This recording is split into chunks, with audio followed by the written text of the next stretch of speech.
Market में जब बड़ी गिरावट आती है तब अपने पोर्टफोलियो को प्रोफेशनल तरीके से, जैसे कि बड़े बड़े इन्वेस्टर लोग मैनेज करते हैं, इस तरह से आप कैसे मैनेज कर सकते हो। तो गाइस, अभी तक आपने चैनल को सब्सक्राइब नहीं किया तो चैनल को सब्सक्राइब कर दीजिए और बेल आइकन को भी प्रेस कर दीजिएगा। मार्केट में जब बड़ी गिरावट आती है तब अपने पोर्टफोलियो को प्रोफेशनल तरीके से, जैसे कि बड़े बड़े इन्वेस्टर लोग करते हैं, इस तरह से आप कैसे मैनेज कर सकते हो। तो गाइस, इससे पहले अभी तक आपने चैनल को सब्सक्राइब नहीं किया तो प्लीज़ चैनल को सब्सक्राइब कर दीजिएगा और बेल आइकन को भी प्रेस कर दीजिए, ताकि हम किसी भी नए टॉपिक के ऊपर अगर वीडियो बनाते हो तो आपको सबसे पहले नोटिफिकेशन मिल जाएगा। मार्केट में जो 200-300 पॉइंट की गिरावट आती है, हम उस गिरावट की बात यहाँ पर नहीं कर रहे। हम बात कर रहे हैं जो बड़ी वाली गिरावट आती है उसकी बात कर रहे हैं, जैसे कि 2013 में आई थी, इसके बाद 2018 में आई थी, इसके बाद कोविड के टाइम पे 2020 में भी देखा गया था। तो इस प्रकार की जब भी मार्केट में गिरावट आती है तो ज़्यादातर लोग ऐसे होते हैं जो अपने पोर्टफोलियो को डर के मारे बेच के निकल जाते हैं और पोर्टफोलियो से बिल्कुल एग्जिट हो जाते हैं। लेकिन ये बिल्कुल गलत तरीका है, इस तरह से हमें नहीं करना होता। लेकिन ऐसी सिचुएशन में हमारे पोर्टफोलियो को मैनेज करना होता है। तो वीडियो पूरा देखेगा तो ही समझ में आएगा, अदरवाइज़ आप स्किप कर करके देखोगे तो आपको समझ में नहीं आएगा। तो इस वीडियो में हम स्टेप बाय स्टेप समझने वाले हैं। देखिए भाई, मेरा काम है आपको काम की चीज़ें बताने का, और ऐसा हमारे पास 3-4 कमेंट्स आया हुआ है कि सर मार्केट सडनली गिर रही है तो हम क्या करें, हमारा पूरा पोर्टफोलियो बेच के हम एग्ज़िट हो जाए या फिर उनको होल्ड करें। तो मैंने सोचा कि चलिए इसके ऊपर एक मैं वीडियो बना ही देता हूँ और आपको समझा देता हूँ कि इसमें क्या करने का है। देखिए, जब भी मार्केट में बड़ी गिरावट आती है या बड़ी गिरावट का संकेत मिलता है तो ज़्यादातर लोग ऐसे होते हैं जो पैनिक में आ जाते हैं। लेकिन उस टाइम पैनिक में रहने की ज़रूरत नहीं होती। आपके जो पोर्टफोलियो है इनको प्रोफेशनल तरीके से मैनेज करने की ज़रूरत होती है।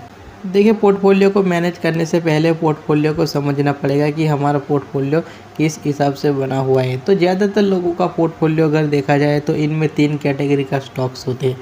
पहला होता है वो सुपर क्वालिटी यानी कि स्टैंडर्ड क्वालिटी के स्टॉक्स होते हैं। दूसरा होता है वो मीडियम क्वालिटी के स्टॉक होते हैं और तीसरा होता है वो लो क्वालिटी के स्टॉक होते हैं। कई बार क्या होता है कि हम महीने में 15-20 स्टॉक को बाई कर रहे हैं या साल में 200-300 स्टॉक को अगर बाई कर रहे हैं तो कई बार इस प्रकार के स्टॉक हमारे पोर्टफोलियो में आ जाते हैं। देखिए, कई बार मार्केट की यूफोरिया में आकर भी हम ऐसे स्टॉक को बाई कर लेते हैं, यानी कि अभी तो मार्केट ऊपर जा रहा है, ये स्टॉक भी ऊपर जा रहा है, लोग ले रहे, तो कई बार ऐसा सोच के हम भी इस प्रकार के स्टॉक को कई बार बाई कर लेते हैं और ऐसे स्टॉक हमारे पोर्टफोलियो में आ जाते। और ये जो मीडियम कैटेगरी के स्टॉक है वो भी अच्छे स्टॉक होते हैं, लेकिन ये जो स्टैंडर्ड क्वालिटी के स्टॉक है इनकी तुलना में थोड़े से वीक होते हैं। बाकी ये जो मीडियम क्वालिटी के स्टॉक है वो भी अच्छे ही होते हैं। देखिए, आपने पोर्टफोलियो को समझ लिया है, अब मैं बताता हूँ कि आपको क्या करने का है। तो मार्केट में जब हायर पॉइंट से 10% का फॉल आता है तो वहाँ पर आपके पास जितने भी लो क्वालिटी के स्टॉक है यानी कि थर्ड क्वालिटी के स्टॉक, वहाँ से आपको तुरंत एग्ज़िट हो जाने का है। यानी कि ये जितने भी स्टॉक है आपको तुरंत ऐसे स्टॉक को बेच के निकल जाने का है। तो अगर वहाँ से गिरावट अगर थम जाती है तो आपके पास 2 ही क्वालिटी के स्टॉक बचेंगे, एक पहला स्टैंडर्ड कैटेगरी के और दूसरा मीडियम कैटेगरी के। तो ये अगर यहाँ से मार्केट रिवर्स कर जाती है तो आपको इतना ज़्यादा टेंशन नहीं होगी, क्योंकि आपके पास अच्छे क्वालिटी के स्टॉक्स है पोर्टफोलियो में।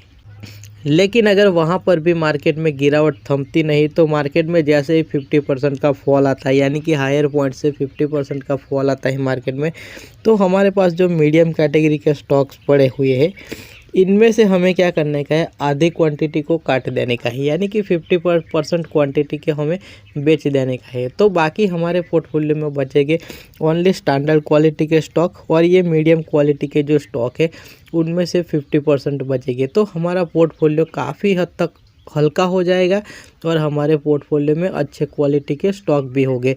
तो अगर मार्केट में बड़ी वाली गिरावट आ जाती है तो हमें इतना ज़्यादा टेंशन की बात नहीं रहेगी। और जो आपके पोर्टफोलियो में स्टैंडर्ड क्वालिटी के स्टॉक है उस स्टॉक को आपको कुछ नहीं करने का, इनको बेचने की कोई ज़रूरत नहीं।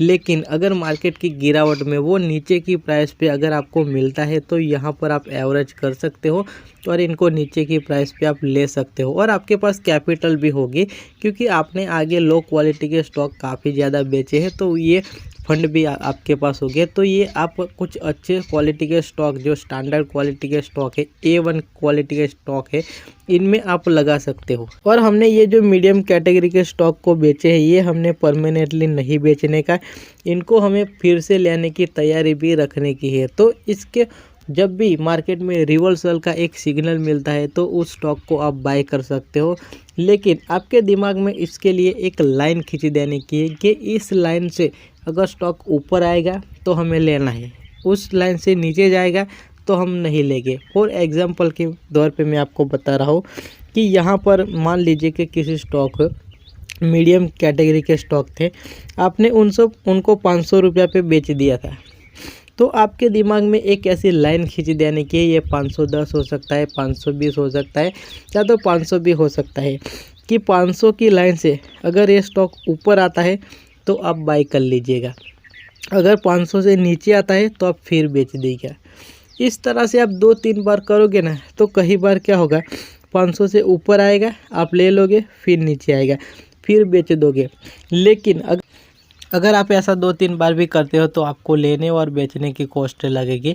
लेकिन अगर ये स्टॉक अगर 500 से ऊपर जाता है तो ये 900 भी जा सकता है और 1000 भी जा सकता है। तो जब भी 500 के ऊपर आता है तो आप बाय कर लीजिएगा, और जब भी 500 से नीचे चला जाता है तो आप मार्केट को वापस दे दीजिए। मार्केट को आप इस तरह से बोलिए कि 500 से अगर ऊपर आएगा तो ये मेरा स्टॉक है, अगर 500 से नीचे गया तो ये तुम्हारा स्टॉक है, यानी कि मार्केट को वापस दे दीजिएगा। तो इस तरह से आप अपने पोर्टफोलियो को पूरी तरह से एक प्रोफेशनल तरीके से मैनेज कर सकते हो। इनको मैं 30 सेकंड में फिर से रिवाइंड कर देता हूँ कि मार्केट में जब भी 10% का अगर फॉल आता है तो आपके पास लो क्वालिटी के जितने भी स्टॉक है इनको बेच दीजिएगा। अगर मार्केट में ये गिरावट थमती नहीं और 15% का अगर फॉल आ जाता है तो आपके पास जो मीडियम कैटेगरी के स्टॉक है इनमें से 50% आप स्टॉक बेच दीजिएगा, और जो स्टैंडर्ड क्वालिटी के स्टॉक है इनको आपको बेचने की ज़रूरत नहीं है। लेकिन ये गिरावट में अगर नीचे अगर ये स्टॉक मिलता है तो हमें वहाँ पर बाय करने की ज़रूरत है, और वहाँ पर ये स्टॉक को होल्ड भी किया जा सकता है। तो गाइस, अगर वीडियो पसंद आए तो लाइक कर दीजिएगा, और चैनल पे नया हो तो चैनल को भी सब्सक्राइब कर दीजिएगा। Bye bye, fan out.